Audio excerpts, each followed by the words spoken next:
If your RingCentral app is not working, crashing, freezing, or just won't open, here are 5 quick fixes. First, force close and reopen. Start by force closing the app on your phone or desktop. Then reopen RingCentral and try again. This clears temporary glitches.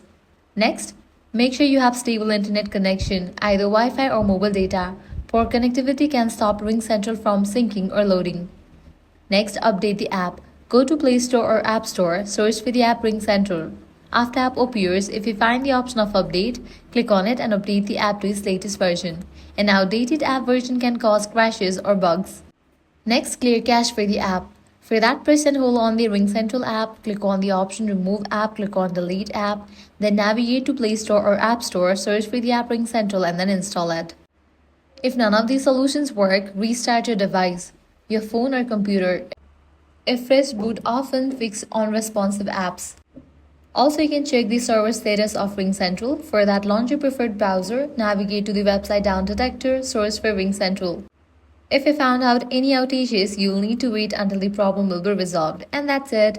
These are some fixes for RingCentral app not working. If this guide helped you out, do not forget to like, share and subscribe. Thanks for watching.